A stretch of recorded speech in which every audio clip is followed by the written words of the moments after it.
You have to take a ferry to get out there. Oh, do you? Yeah. Yeah, that makes sense. And then on your right, as you're going out, they're going to point out, jog my memory, the name of the fort where the 54th Mass made their famous charge in the movie. Wagner. Wagner. Yeah. Yes, ferry.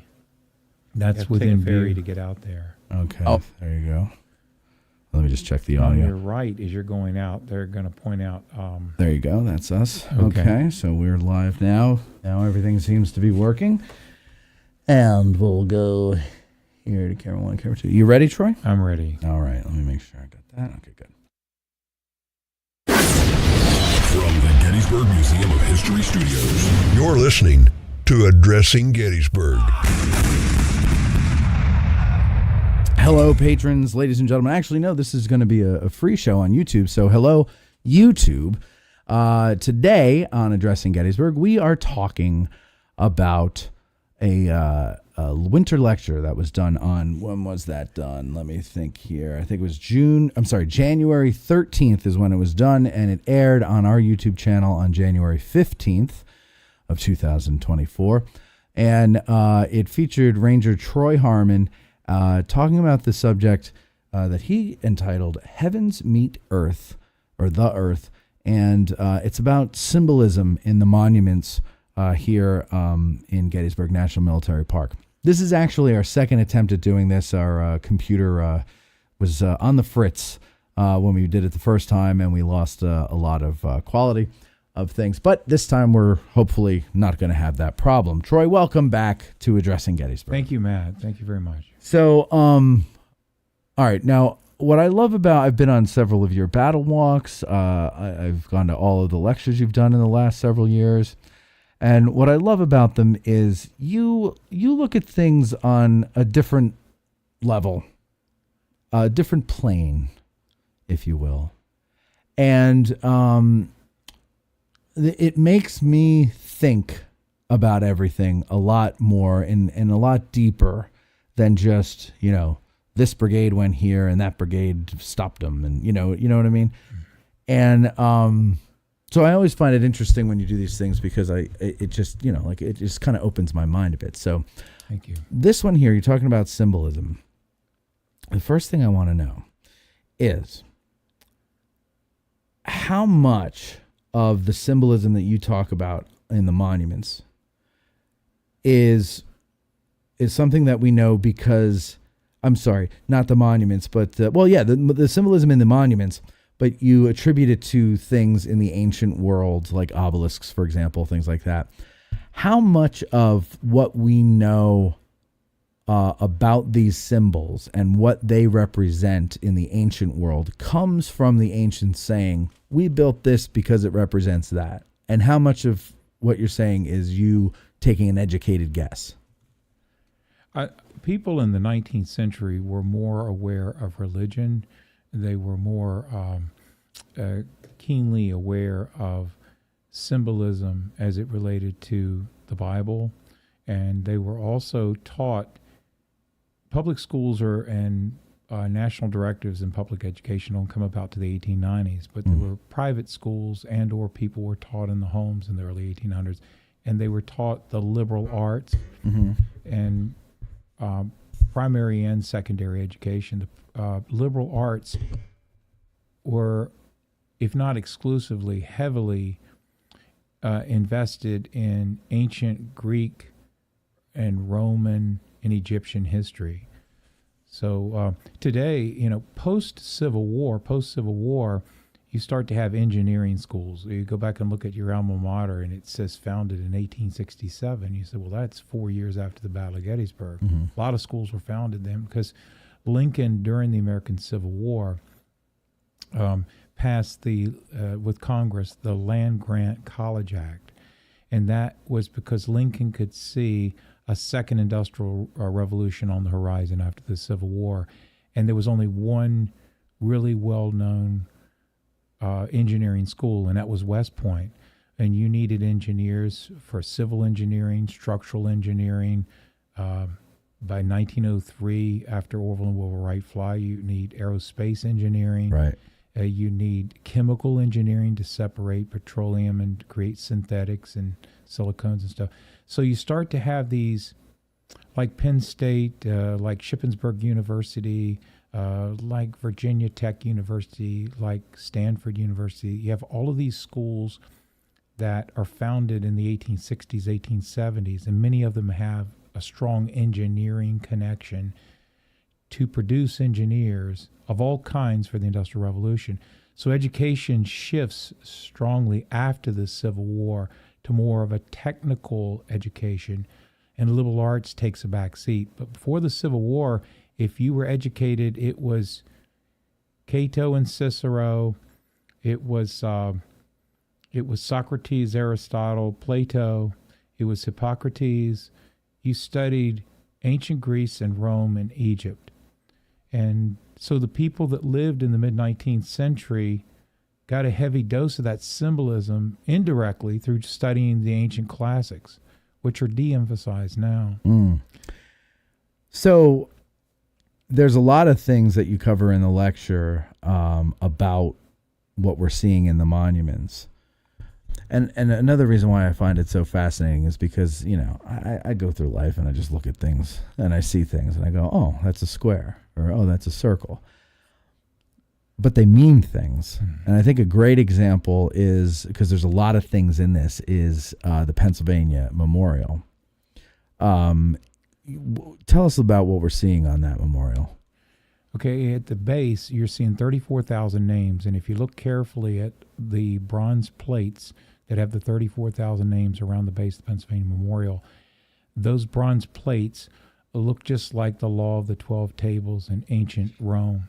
And they are almost carbon copies. The Law of the 12 Tables was that in ancient Rome, for several hundred years, there was a civil rights movement. The plebes were the lower income classes, and the upper class were called the patricians. Initially, the patricians had a senate, and there was no place for a plebe. But through the equivalent of, think of our 1960s civil rights movement and the steps and stages towards full equality under the law, and protest and marches and sit-ins. In ancient Rome, the plebes did the same thing. They would just one day decide not to work in inner city Rome. They wouldn't clean out the culverts. They wouldn't cook. They wouldn't do anything, and they would strike and protest until they eventually got a representative in the Senate. It was called a tribune. And then they eventually got their own Congress. It was called the Concilius Plebum. And the Concilius Plebum was made up of elected plebes. Eventually, they were allowed to have a consul. A consul evolved into emperor. They were allowed to have one of the two consuls. They were allowed to intermarry finally. The plebes were allowed to intermarry. And today we would post on a government website civil rights and our laws and our Constitution. Back then, they publicly posted them on bronze tablets so that everyone could see when they put one in the public square. You can't discriminate against a plebe. They have equal representation under the law. It took them 300 years to get that. But if you look at the bronze tablets around the base of the Pennsylvania Memorial, what are they really communicating to us? If you have ears to hear and eyes to see, they're communicating full equality under the law, that these soldiers fought for full equality, and that they're all citizens. Before the United States existed, people were subjects of the king. That's something too I didn't talk about in the presentation, but I'll just digress for a second because I may not forget to come back to this. But the Civil War is the first war where monuments show common soldiers on a lot of monuments. Yeah. They're featured. If you went back to Napoleonic times, the 1790s, early 1800s, or let's say Frederick the Great Wars with Austria and Prussia in the 1750s, 60s, you're never going to see a monument to a common soldier. And the reason why that doesn't become common until the Civil War is in those earlier wars I mentioned, the common soldier was seen as rabble. They were, in some cases, prisoners that were let out of prison to fight. They were subjects of the king. They were the sort of the lower sorts of society, and no one wanted to elevate them with a statue. Sure. But when the Civil War rolls around, go around the battlefield, and you notice all of these soldiers holding their muskets and standing at ease, at attention, or kneeling down, or pointing their rifle. There, if you're able to discern there, this common soldiers being celebrated with statues, and that had never occurred before. And the difference is that the Civil War soldier is a citizen of the state. He's not a subject of the king. Right. He's somebody to look up to, right. and for young people to see in a square and say, I want to be like that, or society is telling me that's something I should aspire Someone to aspire to, right, yeah. Yeah, that is interesting, because you're right. Like, and I think that's the thing about the term American exceptionalism that people misunderstand, is it's not that we're such wonderful people. It's that we're the exception to the rule of the way the world was ruled for thousands of years. Well said. People were subjects. They were not citizens. They were not individuals. They didn't have civil rights the way we do. So we're the exception. But yeah, and it always bugs me when people try to go, oh, well, I'm sure Germany believes in German exceptionalism. It's like, yeah, that's not what it means. And Germany is not exceptional in the regards that we're exceptional, because they're the same. They're the rule. We're the exception to the rule. So yeah, so that's interesting. And then one of the monuments in the National Cemetery has all these figures from the classics and a Civil War soldier on it. Talk about that one. Yes, so that's a wonderful transition there. I'll just say this before I get into that all those names, those 34,000 names on the Pennsylvania Memorial, are really a way of celebrating the common soldier in relation to what you just said. All right, and so the common soldier that you see on the Soldiers National Monument has to do with in the cemetery, has to do with the concept of Neoclassicism. And Neoclassicism was popular after the Civil War. Monuments that were put up even on Revolutionary War battlefields like Valley Forge, and Gettysburg, and Vicksburg, they all reflect Neoclassicism. Downtown Cleveland, downtown Indianapolis, downtown New York City, you find Neoclassicism. And the reason it's part of a broader movement, in France it was called the Beaux Arts movement, and in this country it was called the City Beautiful movement. Parts of the city that had become run down were torn down, and parks were put in their place. So think of Rittenhouse Square in downtown Philadelphia, or think of Central Park in New York City, and neoclassical monuments were put in there, sometimes with water fountains. And what they draw upon is they take ancient Greek and Roman figures and mix them. Neoclassicism means new classicism. And the classics are ancient Rome, Greece, Egypt, Mycenae, Troy, Anatolia, which is ancient Turkey, and the Hittites and so forth. But they would take, Neoclassicism took those ancient figures and merged them with modern figures in the same scene, kind of like we do with a then and now, where we'll show a ghost-looking person in an image, and we're trying to, or we put two pictures side by side, right. One's black and white, one's in color. That's what Neoclassicism did. It tried to blur the lines there and merge the classical figure with the modern figure. So the modern figure, by association, gains the prestige of that ancient civilization. Right. And you said in the lecture it would be equivalent to us putting a soldier in the uniform of someone who fought in Desert Storm on it today. And it's funny, and that stuck with me because, I've seen that a million times, never questioned it, never thought a Civil War soldier looked out of place with all those other figures, even though they're all wearing robes, right? That's right. But it was...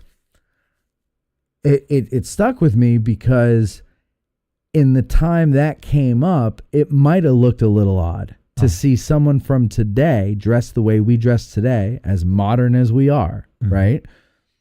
In those old or in company with those old figures, those old looking figures. That must have been a little strange to someone who understood. I think today, if we put a monument up with 4 types of three types of Civil War soldiers and one Desert Storm looking guy, I would think that looks weird, right? It would be that's a really good comparison you're making, because that's what it looked like to people in 1869 at the dedication of the Soldiers' National Monument.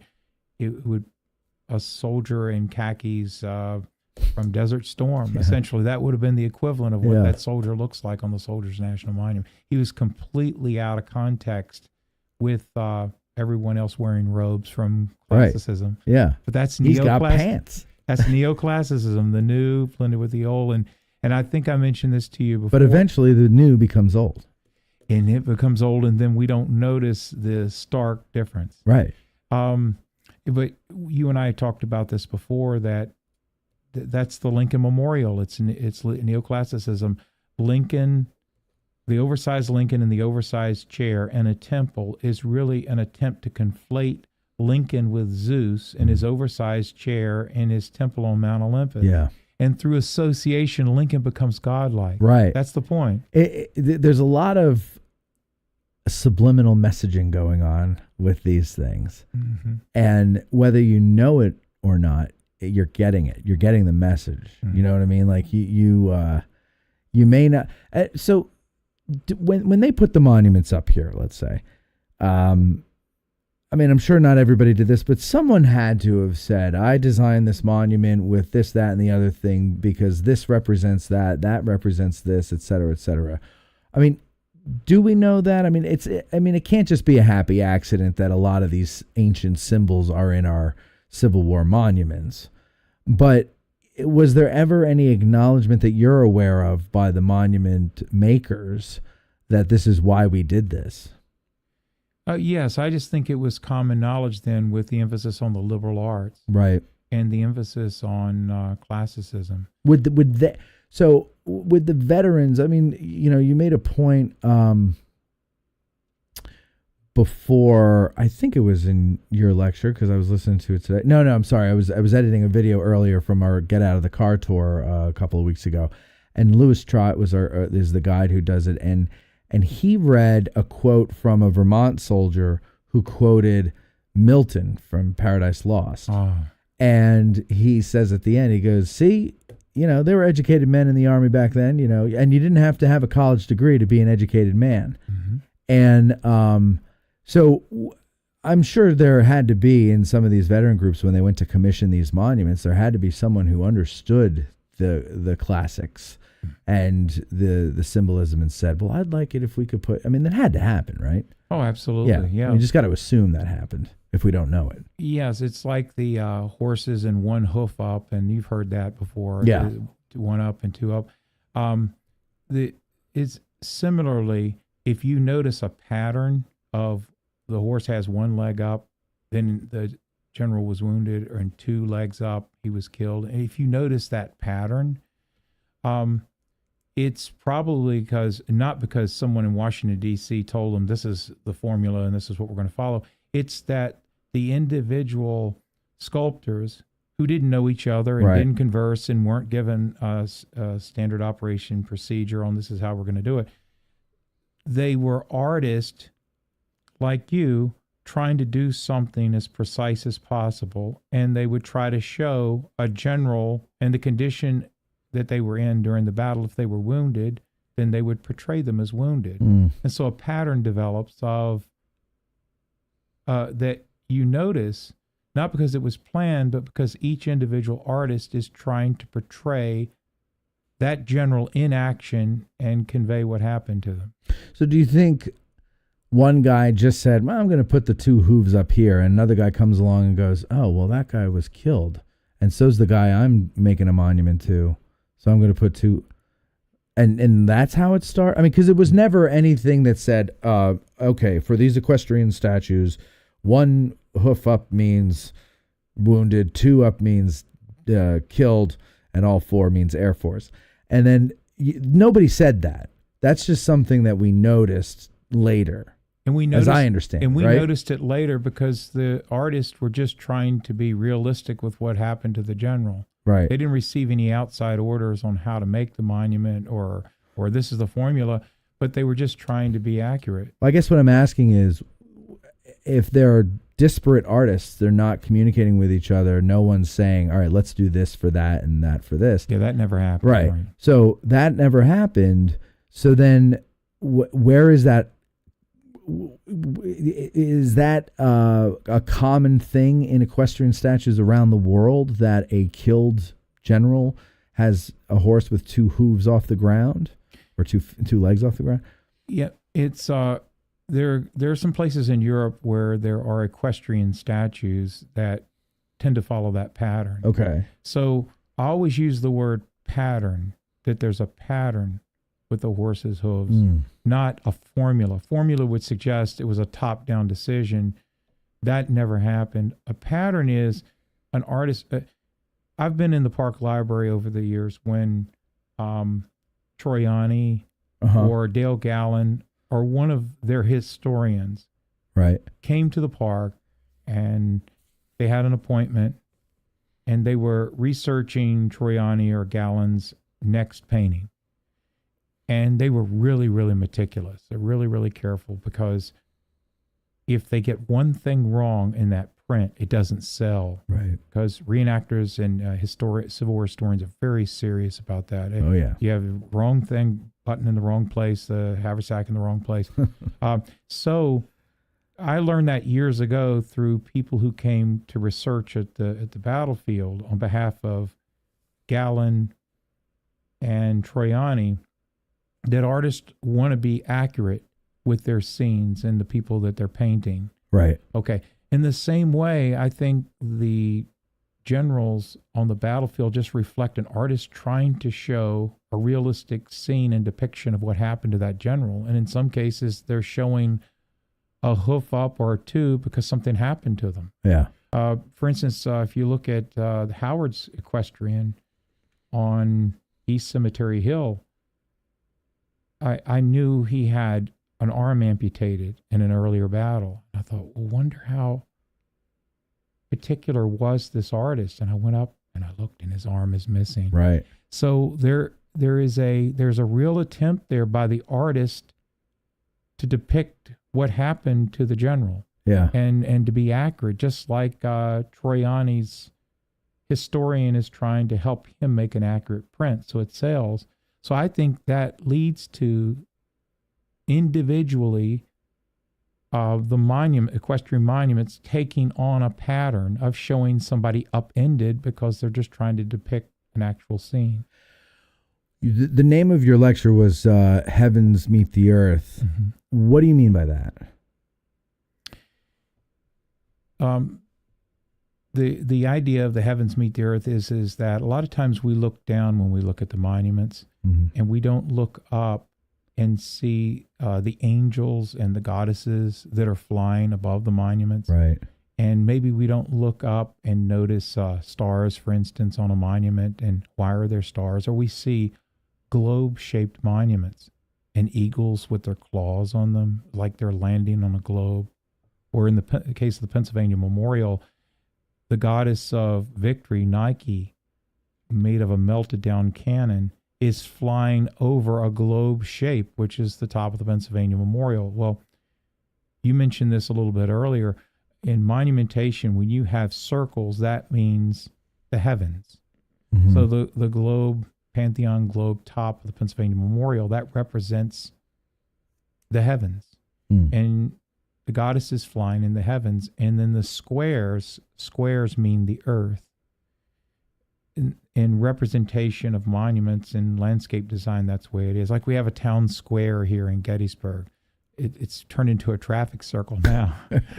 But the idea of a square goes back to that same idea, the idea of the earth. And think of Piccadilly Square and Trafalgar Square in England.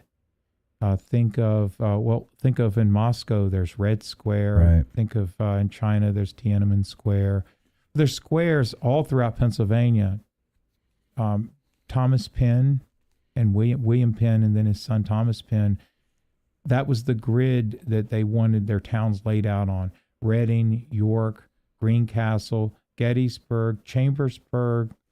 Think of Rittenhouse Square in Philadelphia. they're all based on that square idea. Now, why is square? Well, first of all, there's the practicality of when you park carriages. You have several horses and mules pull in a carriage, which is what everybody drove then.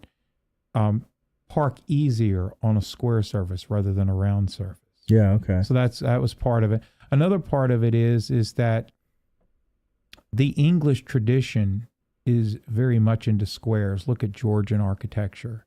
It's very square. If you go into the back of a flat of somebody in England now, they'll have a tea garden and it's square. Right. In France, they're more into circles, and that's drawn inspiration from Louis XIV's Versailles, built in the late 1600s. It's circle water fountains, circles all over the place. So the square, as I think I've mentioned to you, in ancient times was the number of the earth, because there's a mystical quality to the earth with four. There's 4 corners of the earth, which is 4 points of the weather vane, 4 elements, earth, wind, fire, and water, 4 seasons of the year. There's 4 types of poetry. A mammal has 4 limbs, so they're condemned to walk or crawl the earth. All of these are examples of the earth. The pattern of 4. Yeah, pattern of 4. Yeah. So when you see 4 in a design, whether it's a town square or where do you see it's a square base on the Pennsylvania Memorial, it means earth. And then you have a globe on top of the Pennsylvania Memorial. Well, that's the heavens. And then you have the goddess of victory flying above the heavens. So I ask people in the lecture, you'll recall, to look up. And I think I began with this, that in ancient times, people always looked up. So they learned where constellations were in the sky, where the North Star was. They used that to travel, like fugitive or escaped slaves. When they were heading to freedom up north, they were told in their encrypted quilts that the women of the plantations would make, encoded in there, encrypted in there, were ways to be free. One, follow the Blue Ridge Mountains. It always leads north. Follow the Monocacy River in Maryland. It leads into Pennsylvania to freedom. Follow the North Star. So, but going all the way back to ancient times, people followed the stars to know longitudinally and latitudinally where they were. They got more and more precise on that by the 1500s with astrolabes. But watching the stars would also tell you what time of the season it was. You know, the whole story of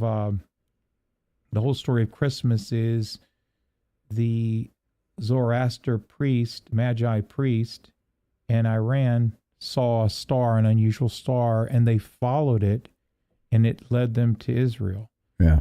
So, yeah, that idea of people watch the stars, and if you look at the Stonehenge, for instance, at certain times of the year, like the winter solstice, the sun will come down and form a perfect light through the concave shape in the stone.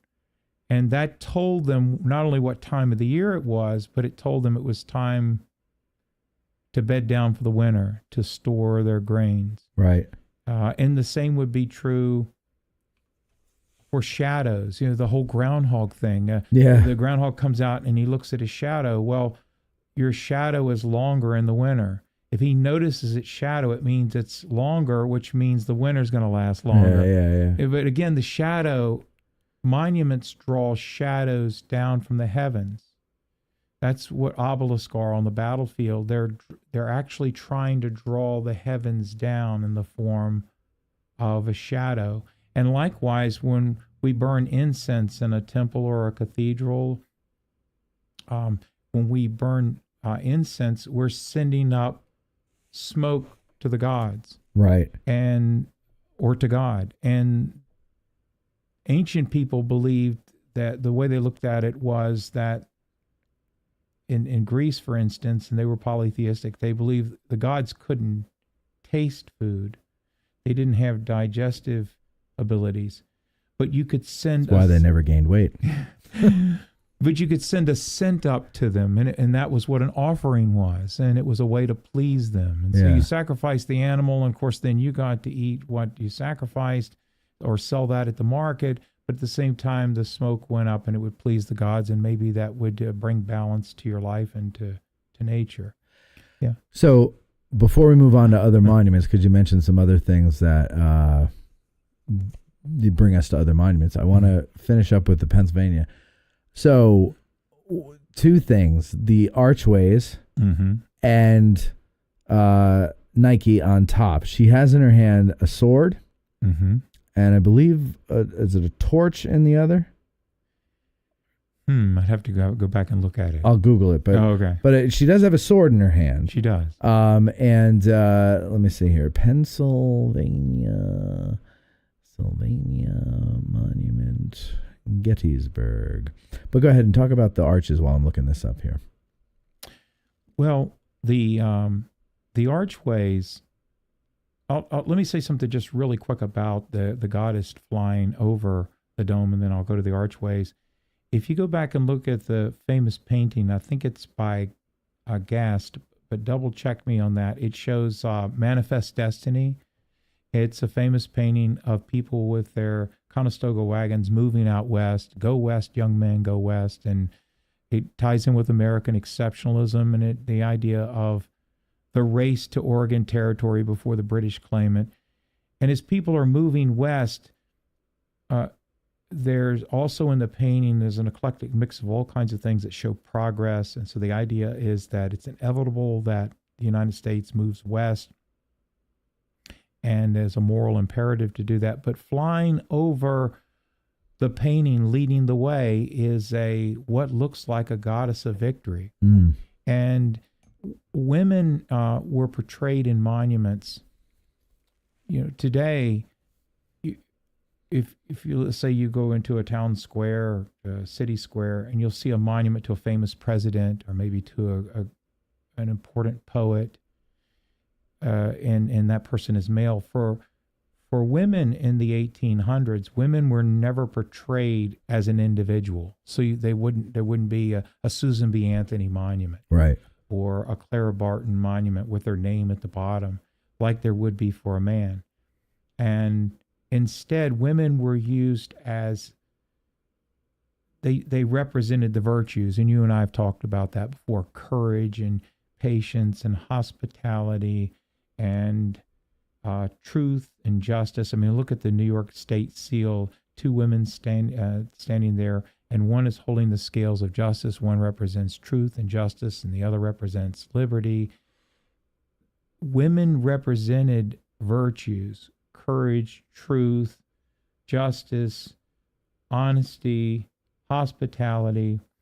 And I've always said that if you mastered half of those, you're a pretty good person.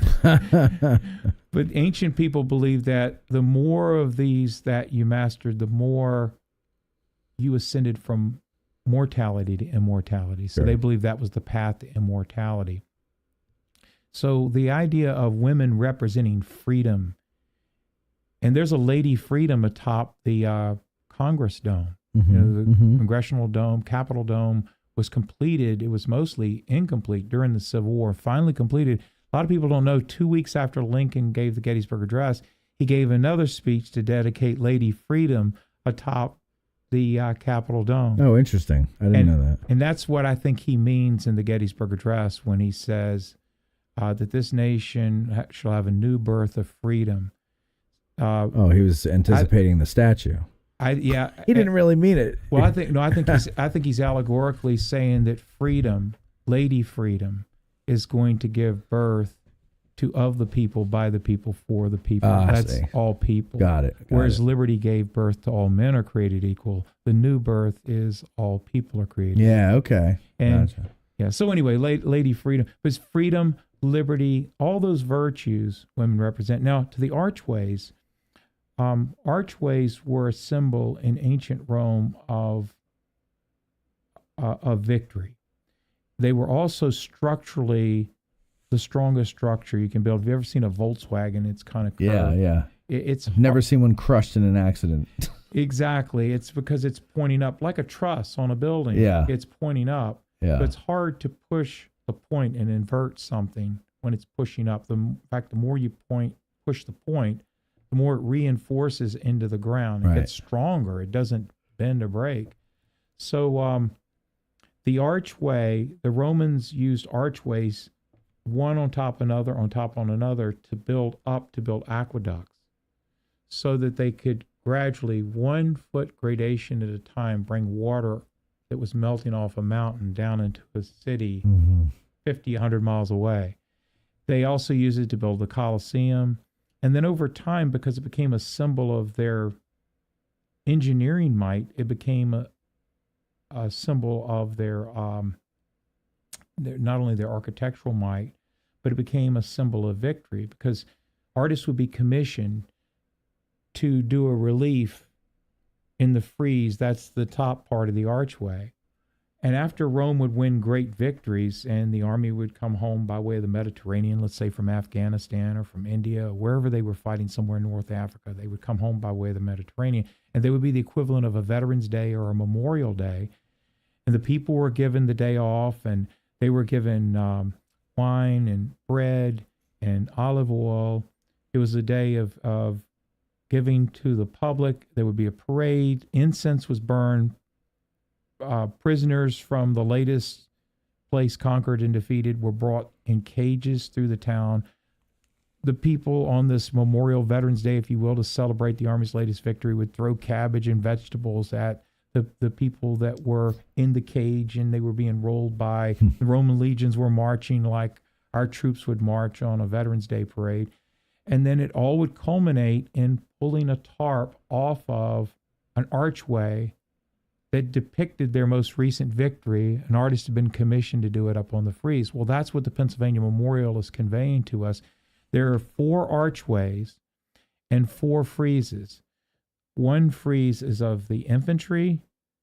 Another frieze on another archway is of the cavalry. A third is on the artillery. And finally, the signal corps. It's a line, those 4 sides are aligned north, south, east, west, 4 corners of the earth.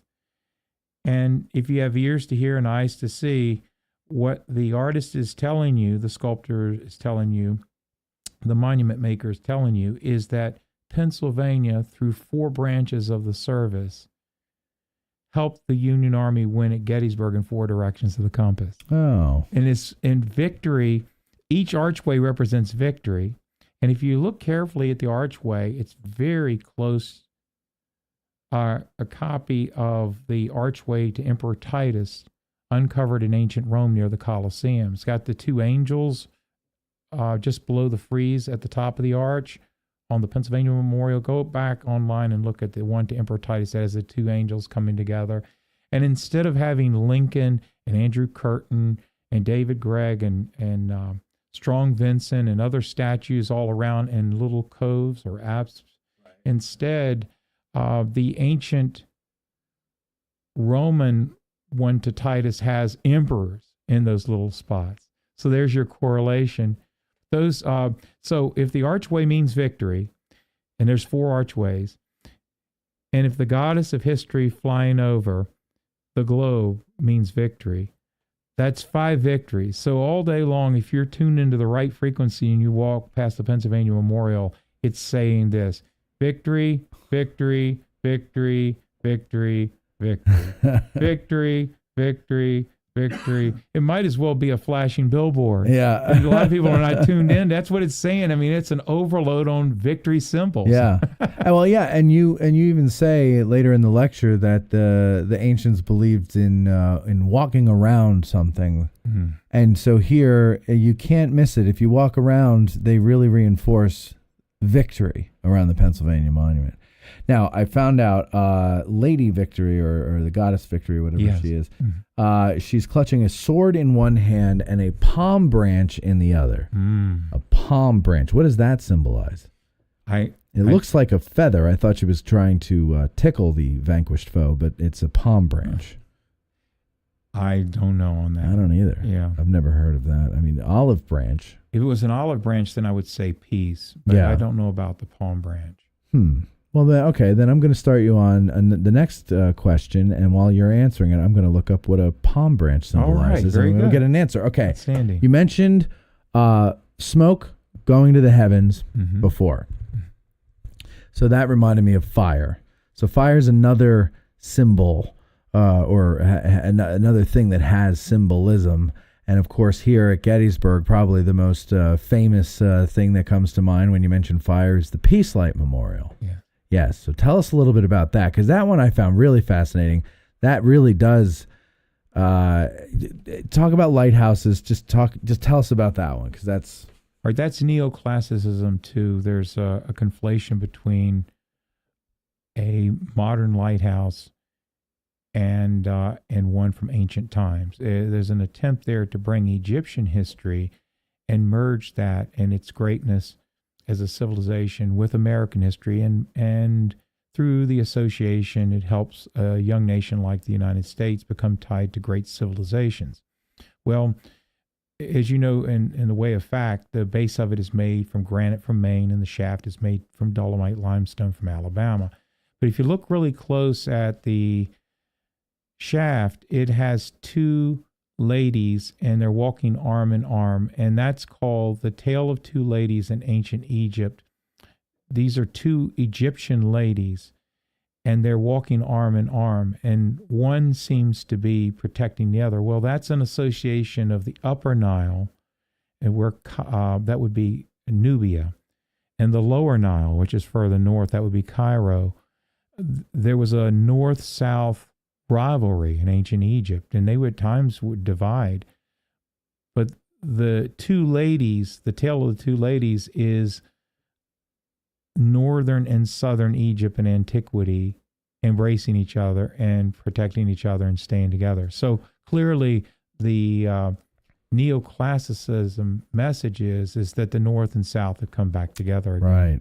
Now, in terms of the actual lighthouse itself, it's made to look like or emulate the lighthouse at Alexandria, Egypt, which was one of the original 7 ancient wonders of the world. Right. And if you look that up, it does look almost like the Peace Light. The Peace Light almost looks like it, I should say. It does. And so if you lived in antiquity, Socrates said, it was actually Plato. Plato wrote down a bucket list of things you need to see before you die. And one of them was the pyramids at Giza. The other was the lighthouse at Alexandria, the temple at Artemis. There were different things, the hanging gardens in Iraq. These were the wonders of the world that you needed to see at the time. Well, that lighthouse, they would build a fire on top of it and use copper shields to reflect it out to the Mediterranean Sea, so ships wouldn't get too close to the shoreline and run aground. Yeah. Right. And in a similar way, if you discern here, the Eternal Peace Light Memorial, at night you can see that 2 miles away. You can see that flame. It's like you can see from flame. Little Round Top. Yeah, very easily. And so what it's communicating to us is that the nation would never be shipwrecked again. So, okay. Are you ready for what palm trees symbolize? Yes. Or palm leaves? All right. According to Salisbury Greenhouse.com, I guess, they symbolize victory with integrity. And listen to that. A meaning reinforced when we look skyward to see the leaves catch wind. The ancient Greek mythology, palm leaves were the symbol of Nike, the winged goddess of victory. The Greeks bestowed palm leaves upon victorious Olympic athletes. Oh my! So there you go. That's and you it. think of Palm Sunday too. Yeah, right. And then according to Wikipedia, the palm branch or palm frond is a symbol of victory, triumph, peace, and eternal life originating in the ancient Near East and Mediterranean world. The palm was sacred in Mesopotamian religions, and in ancient Egypt represented immorality. So little different in different cultures, but basically it's a good thing. It's a very good thing. And I think we probably use it as peace with integrity. Yes. Because that's what we're trying to claim. A righteous cause. Yes, a righteous cause, right. All right, so This is exedras. Yes. Yes. What is an exedra, and where do we have them here, and what do they do? Exegers kind of remind me of your studio. Okay. You have this wonderful sound quality in here, and everything in this room is about enhancing sound or controlling sound to get the maximum audio. All right, and that was an exedra in ancient times before public address systems. The way you magnified sound was through circular design.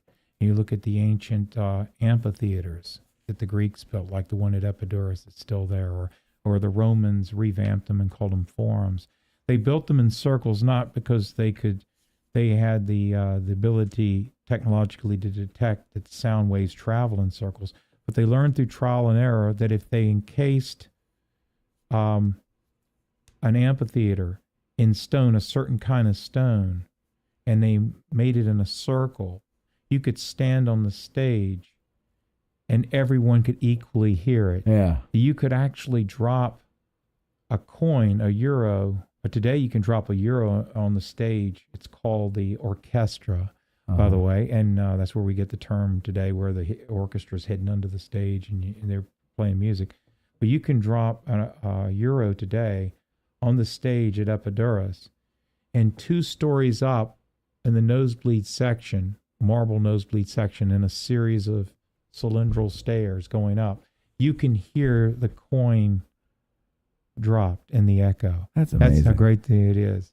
So the acoustics, ancient people learned how to magnify sound. And for instance, Stonehenge has a lot of blue stone in it that evidence is suggesting was brought in later and shipped, I think, from Wales. Double check me on that, but it was definitely brought in because it was learned through trial and error that stone echoed. The Easter Island monuments, apparently, if you get up close to them and yell, they'll reverberate sound. Ancient, or I should say medieval cathedrals, you've heard of plain chant and Gregorian chants, yes. and they sing and the sound is so full in a medieval cathedral, right? Even now, particularly 4-part harmony, and the Leaning Tower of Pisa the same way. You go in with a circle top and there's this incredible reverberation. What's going on there is the half circle and the particular stone. Ancient people thought the reason why their voice echoed with certain stone was that that there was something sacred in the stone and there was something spiritual in it, and it was speaking back to them. There was something sacred going on. You and I know the stone was just really hard and wouldn't absorb sound, so it kicked it back. Like when you're on a little round top and a bus is idling and it really is extra loud, it's because the granite there is just not going to absorb sound. Right. That's why soldiers were having ear bleeds and Devil's Den from all of the fire. They were having nosebleeds and ear bleeds because the sound was magnified by all the rock. Yeah, and wasn't it true that some guys would be maybe not killed, but they would be knocked unconscious just from the concussion of the explosions of just all the noise, but shells exploding and everything else. Yeah, that's amazing to me. That's what I wanted to tell you. Yes, you were correct. It's Wales. Blue stone is the term used to refer to the smaller stones at Stonehenge. These are of varied geology, but all came from the Preseli Hills in southwest Wales. And then this other one from English Heritage, both are from English Heritage, say new research reveals the origin of Stonehenge's giant sarsen stones as westwoods on the edge of Wiltshire's Marlborough Downs. Mm-hmm. So there you go. That's good information. Yeah. Okay, so we talked about obelisks being basically giant watches, really is what they were, right? That's what they were intended to be. But then, of course, they take on something else, I guess, as people add to them or use them for different purposes.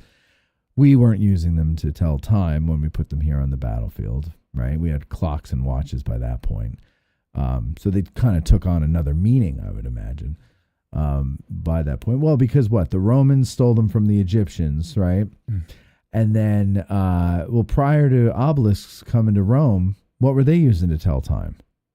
Probably some similar idea, right? That's such a great question. If you go back to prior to Alexander the Great, we're talking about fifth, and he's 300s BC, but you go back to the 5th century BC and early 4th century BC, people didn't keep time the way we keep it today in terms of years. Right. Like today, we'll say it's 2024, or we go back and we talk about people in ancient times, and we'll say he lived in 323 BC. All right, BC and AD, before Christ, Anno Domini, in the year of our Lord, and we're measuring that based on Christ's birth.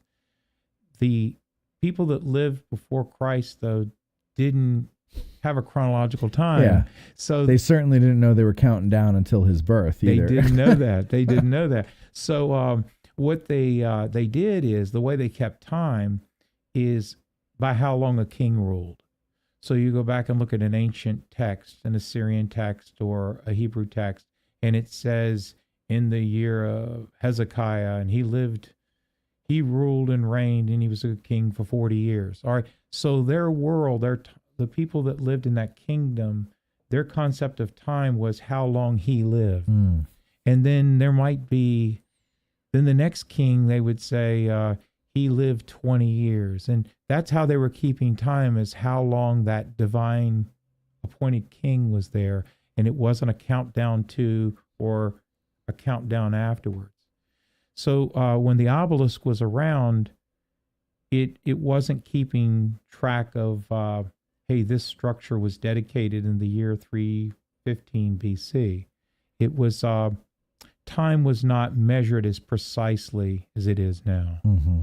Now, once the calendar starts, we're in the year 10 AD, we're in the year 100 AD, there's people actually start to feel imprisoned by time. So like you're probably thinking, well, after this interview, I got this and that and the other. Time is just that way. Right. And that's what I think we said this before, you and I talking, that the reason why they're time capsules and some of the monuments on the battlefield is psychology. This is a form of psychology that the person dedicating the time capsule is able to speak outside their own time. They're trapped in their own time currently, but they can speak to another generation. Mm. That's what a time capsule, you would say, don't open this for 50 years and read it. It's because I want to speak after this generation is gone to the next generation. Right. But it's a way of doing something you can't do, and that's being outside of time. So time capsules allow us to do that. But the obelisk, what it does do is it draws a shadow down, and where the shadow is allows us to tell roughly what time of the day it is. And if the shadow's longer, it tells us roughly what time of the year it is. Right. So it was a timepiece.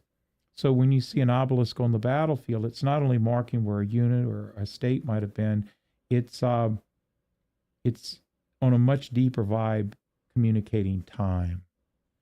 And that for a moment in time, or maybe there's a timeless aspect to what was achieved there. By, let's say, the Fourth Maine and Elijah Walker, and they have an obelisk there at Devil's Den. So So that's how people viewed time in antiquity. You know how they might have figured out the exedra? I mean, I'm sure it was evident in many ways, but one of them is this one, when the old guy goes, huh? And he cups his hand like this.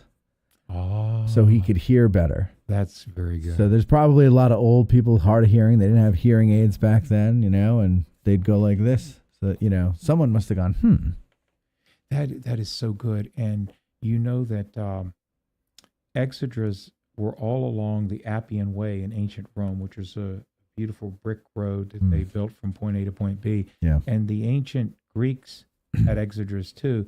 But you'd be on a long walking journey, maybe in a caravan, and you decide to stop and rest. Well, you went into an exedra to stop and rest, and it had a little bench, and you would sit there.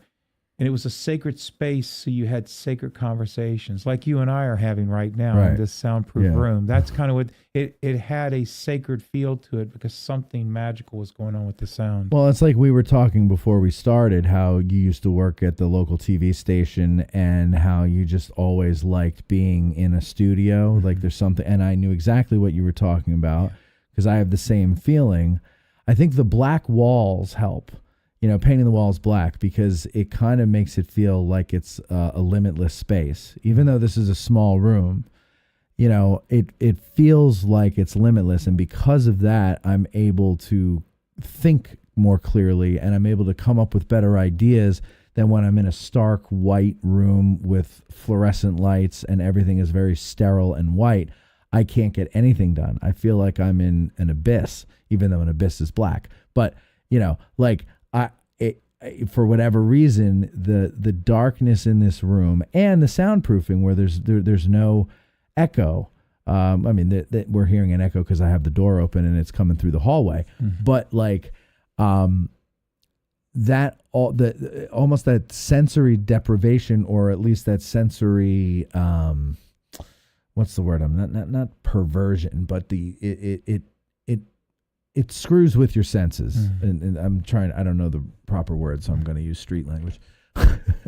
But that alone is enough to kind of send my mind into something else and to kind of open it up and allow it to open, because I'm not hearing as much as I normally would. I'm not seeing as much as I normally would. In my periphery, this wall over here goes on forever until I look at it and I go, oh no, it's right there. And it's there. So there's something about certain spaces that lend to certain effects or results. Yeah. Yeah. So. That's well put there. The idea of that there's something sacred to a space, or that it has a special purpose. Yes. Right. Yeah. Special purpose. And then one other thing about the exedra is sort of like this headphone set. This is an exedra. An exedra is also a seal or a cap. It's also a seal or a cap on a landscape design. So you'll notice where the exedra is with the Lincoln bust. Uh-huh.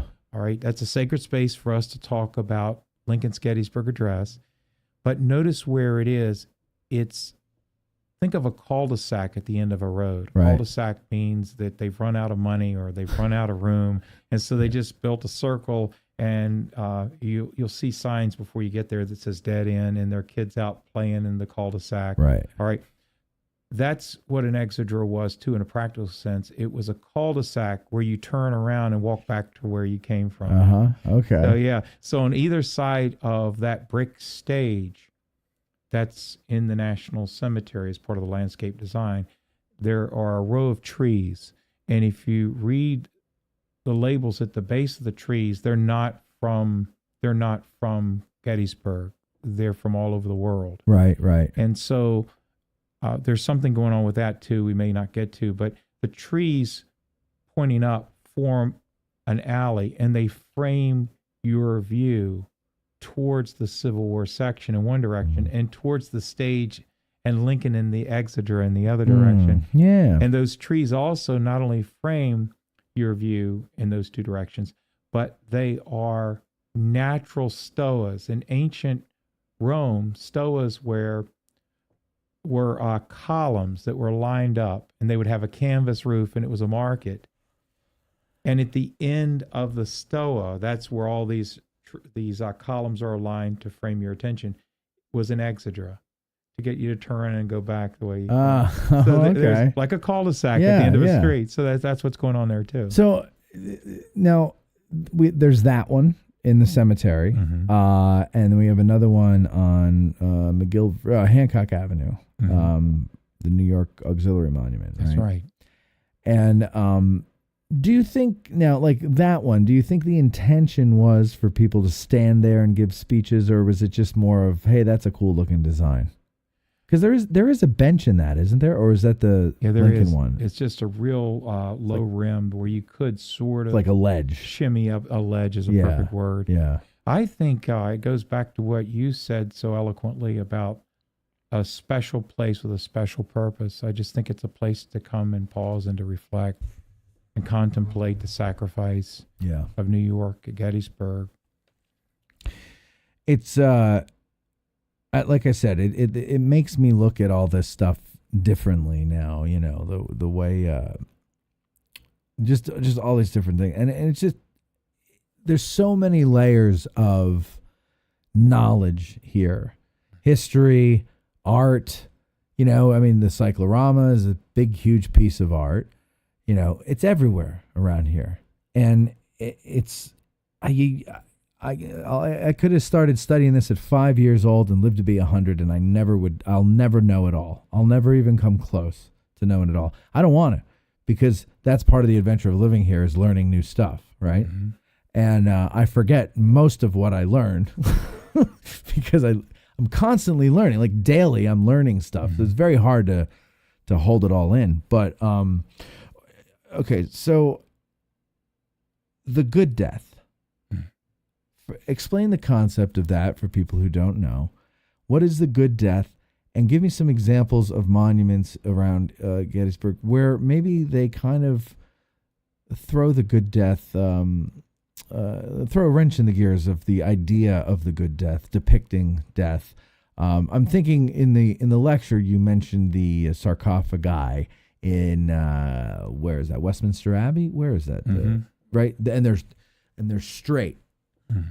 They're perfectly straight. They're laid out perfectly. They don't even look really human, how straight they are, right? But then you talk about the 116th Pennsylvania monument and the young lad depicted there and everything. So go kind of, I know I threw a lot of stuff at you there, but just go ahead and start with the good death and work your way around. Yeah, the essence of the good death is has to do with a crisis that occurred in the 1500s with the Protestant Reformation, where Protestant Reformation, Martin Luther and Calvin and others, Zwingli, they posed the idea that purgatory, they questioned Roman Catholicism view on purgatory, that there may not be, they suggested there may not be a holding place after you die, where it's an intermediary time period after your death, where it's uncertain where you'll go, and things can still be done by the family and friends here on earth. Like paying tribute. Yeah, to get you to a good place. Okay. Right. The Protestant Reformation called that into question. Now, then there were wars were fought all in the 1600s related to whether a country was going to embrace Roman Catholicism or whether they were going to embrace Protestantism, and that led to these wars between Spain and France were Roman Catholicism, and England, thanks to Henry VIII, went to Protestantism. We know that Holland went to Protestantism. That whole question about whether purgatory exists caused an anxiety crisis. Drew Gilpin Faust has written about this. She's the president of Harvard, and she wrote an excellent book called The Republic of Suffering. If you go on to Roku or Apple TV, you can actually watch it as essentially a video. Oh, it was on PBS called Death in the Civil War? Yes. It's so depressing? Well, but it's so good though, yeah. Well, it's her book's called The Republic of Suffering. Right. In 2013, during the 150th anniversary, the superintendent, an NPR contacted the park and said, can we have somebody on the 150th anniversary of the Gettysburg Address outside the cemetery? One of your rangers, one of your people speak on Lincoln's Gettysburg Address. And the superintendent said, Troy loves Lincoln and the Gettysburg Address. Let him do it. So I got a 15-minute slot. So I had to wait in a line. There were a lot of people that had 15-minute slots. One of the people in the line with the 30-minute slot was Drew Gilpin Faust. Again, she's the president of Harvard. And in her Republic of Suffering, she talks about what we're talking about now, the good death. And so I'll get to it here. I'll be economy of words. With the crisis of is there a purgatory, is there not, she argues that created an anxiety in Victorian Europe and in Protestant countries over whether, and in the United States, that if nothing could be done after you died, if the clock stopped ticking the moment you took your last breath, and there was nothing that could be done to get you to a good place, then that put an awful lot of pressure on the individual, a lot of anxiety to die perfectly.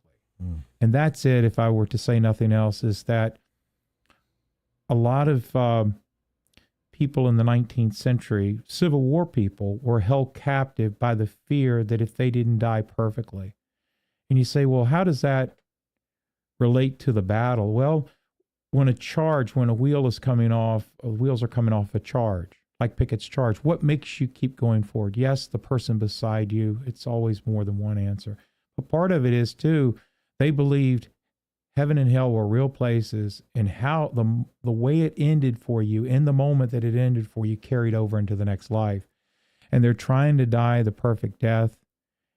And sometimes you'll find soldiers giving Shakespearean speeches as they're lying on their cot, as they're dying, because they want to make sure that they say the right thing. Right, right. And the family gathers around them, sometimes if it's in a civilian at home, and they take a picture of them after they've died, because that's the state they're going to appear in resurrection. The person is sleeping. The New Testament rarely uses the term death. It's sleeping and resting. That's why Lincoln says we've come to visit a final resting place. Mm-hmm. He's very sensitive that his audience is of a particular belief system, and that this is not final. So a good example of the good death would be the burials in the National Cemetery. The soldiers are buried with footstones instead of headstones. Yes.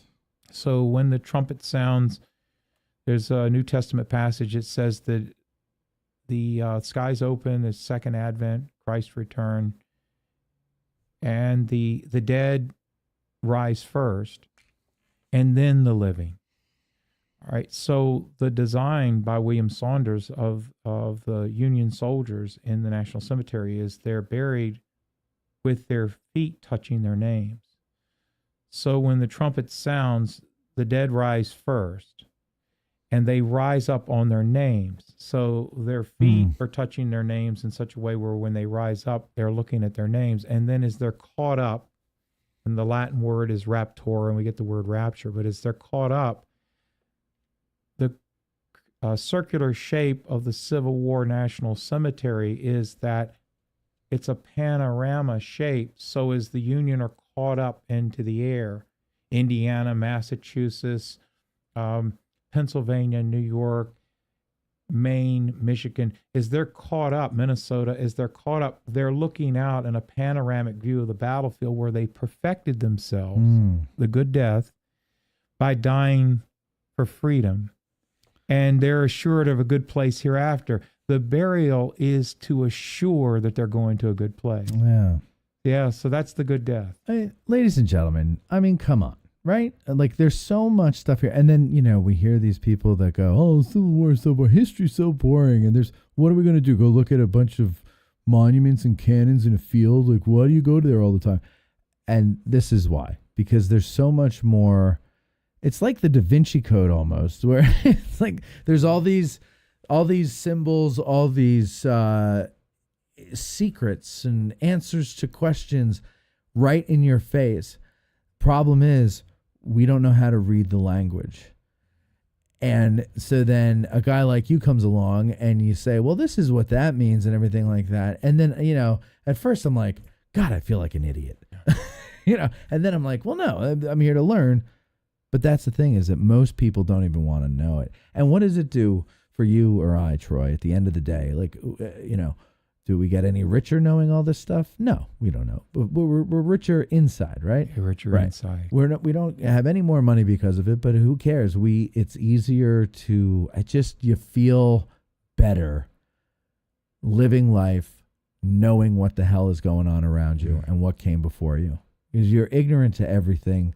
You just become an idiot eating mac and cheese on the couch watching Honey Boo Boo.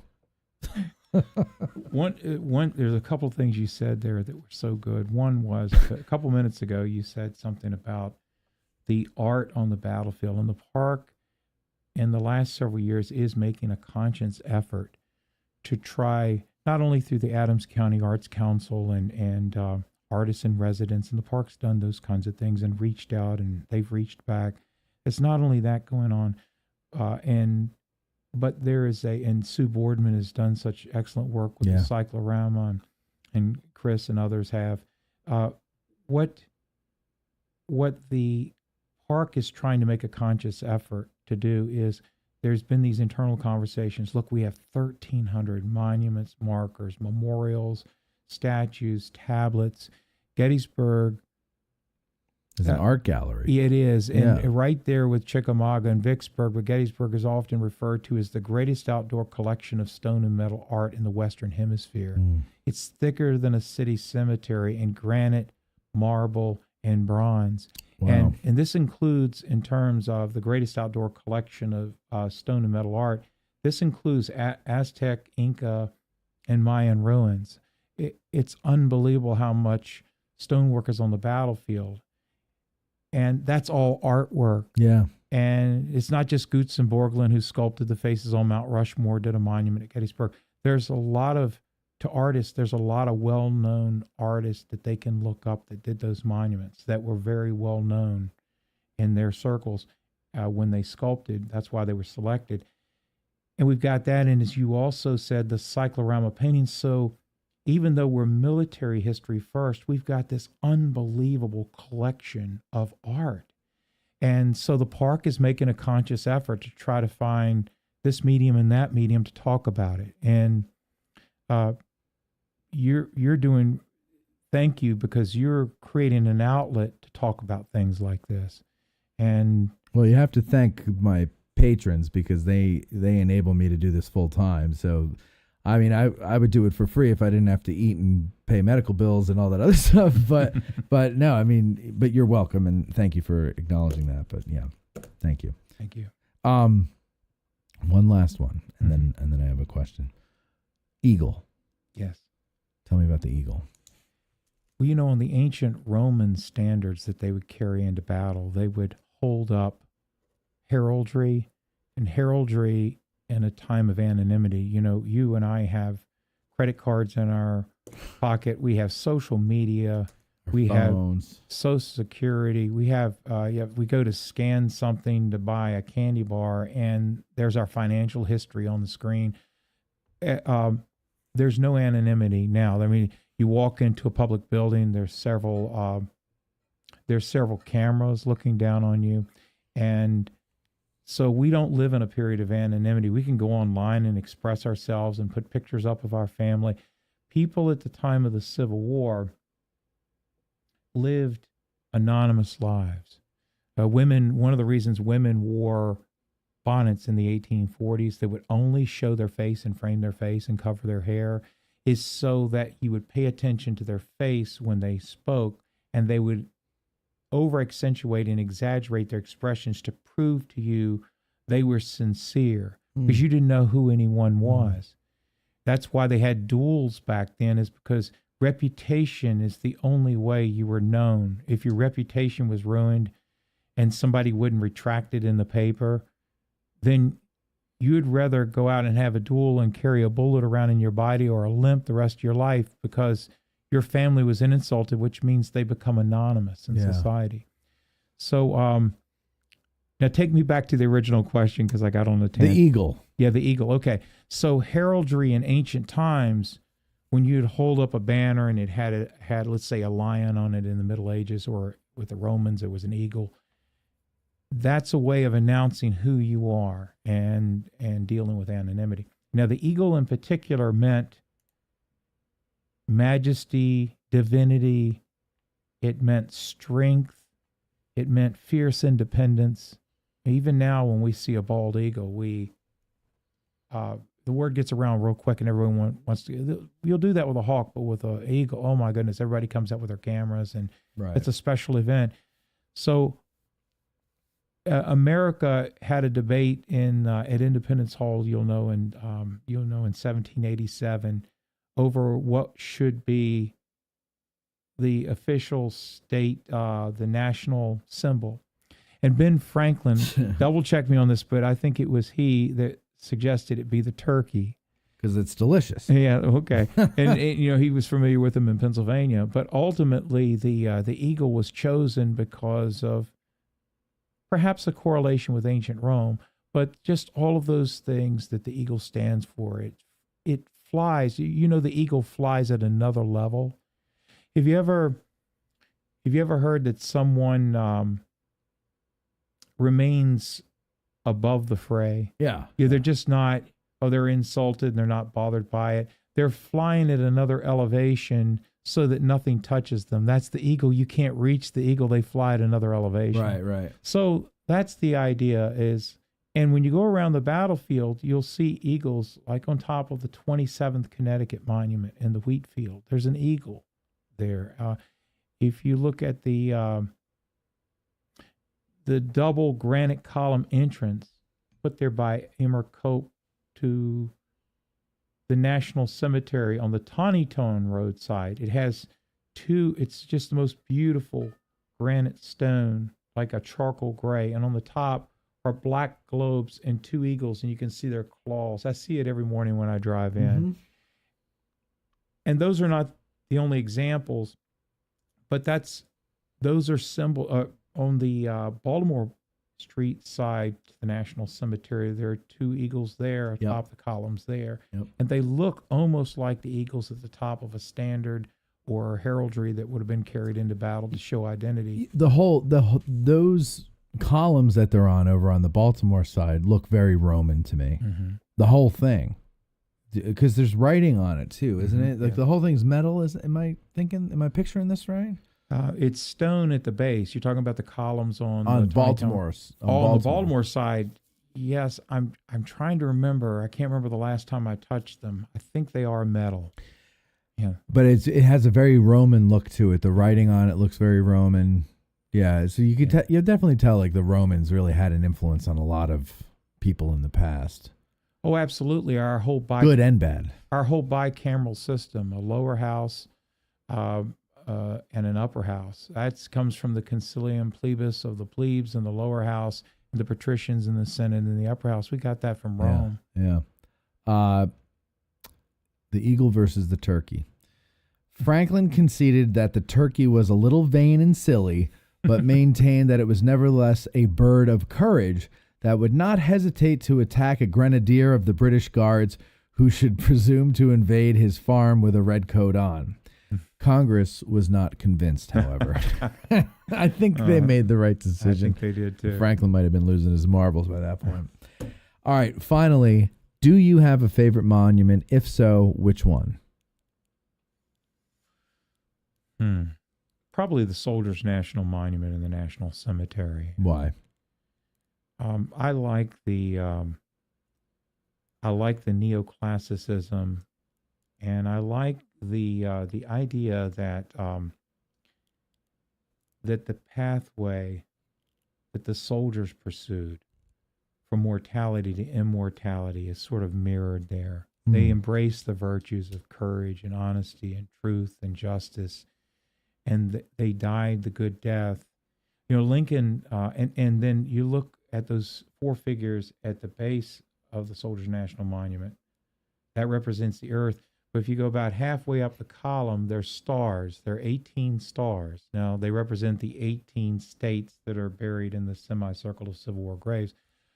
But they figuratively represent the line between the four figures on the earth below, on the square below, and Liberty, who's ascended into the heavens. Okay. And she's standing on a globe. So she's ascended because the highest virtue is liberty or freedom.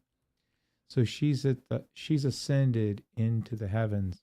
Now, Lincoln addressed this a little bit in the Gettysburg Address. He said that they gave the last full measure of devotion. And in fact, he said it this way. He said, it's altogether fitting and proper that we should do this. But in a larger sense, we cannot dedicate, we cannot consecrate, we cannot hallow this ground.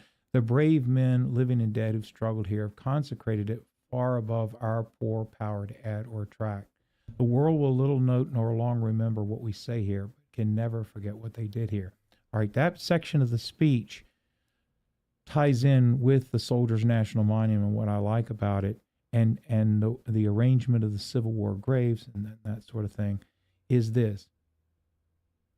He said it's fitting and proper that we should do this, have a ceremony, Right. Dress appropriately. Women would wear black publicly for a year. They were in mourning, lost a husband, and lavender for another year. It's fitting and proper that we should have the good death by paying embalmers to embalm the bodies, to cut locks of hair and save them for family hair weave with other ancestors and put that on our mantelpiece. It's okay to take a picture of them with their eyes open after they've died because they're just simply resting, and it's okay to make a death mask. 19th century people loved death masks because they were trying to perfect the person at death. This is what they looked like when they died. It's okay to pay extra and put a slab over their grave so their body is not exhumed and taken to the local anatomy school, and even if it's the name of science, in the name of science, their organs are moved around, and that could affect the hereafter. We go to great extremes, Lincoln was saying. It's fitting and proper we have this ceremony, and we had a funeral procession, and there's 15 to 20,000 of us here. All of that's fitting and proper, but in a larger sense, we cannot dedicate, we cannot consecrate, we cannot hallow this ground.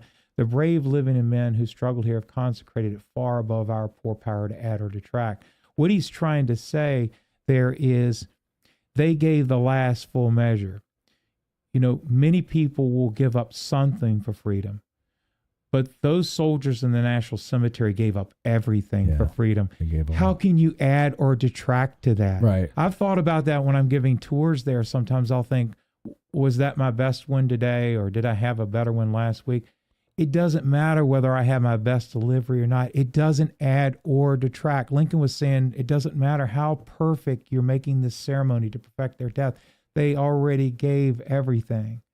And, sacrificial death for a righteous cause leads to new birth. So everything, I think I said this in the lecture, for something to live, something has to die. If a seed has to die and be buried in the ground to become a full stalk of corn, if you're carnivorous, an animal has to die for you to live. They died and they gave everything. Yeah. And so he's asking us to complete the work that they began, but not stay around the cemetery and try to perfect what they did. They already gave everything. You can't add or detract to that. Let's get on to the business of a new birth. And they were their perfect death, and you and I are the new birth. Yeah. So I would say the monument, in a way, the Soldiers National Monument kind of conveys that idea of mortality to immortality, and the stars representing the separation between the earth and the cosmos. Yeah. Very well said. I encourage you, ladies and gentlemen, if you haven't already, go over to our YouTube channel and go back to January. It was January 15th. Troy's lecture aired then, and it's very interesting. He goes into a lot more detail than we were able to get into here, and he doesn't have my annoying questions interrupting him all the time. So you can just listen to Troy over there on our YouTube channel, and then give us a like and a subscribe and all that other stuff. Troy, thank you very much for coming in a second time, and I think this time we got it. So thank you, Matt. I deeply appreciate you and everything you're doing. Thank you. Thank you, Troy. And I appreciate all of our patrons who are watching this live as it's being recorded, and even all of you who are watching it for free on YouTube. Thank you very much for doing so, and we will talk to you next time. We'll make the cut there, and there we go. All right. Thanks, everybody, for watching. Let me see if there's any. Okay, no.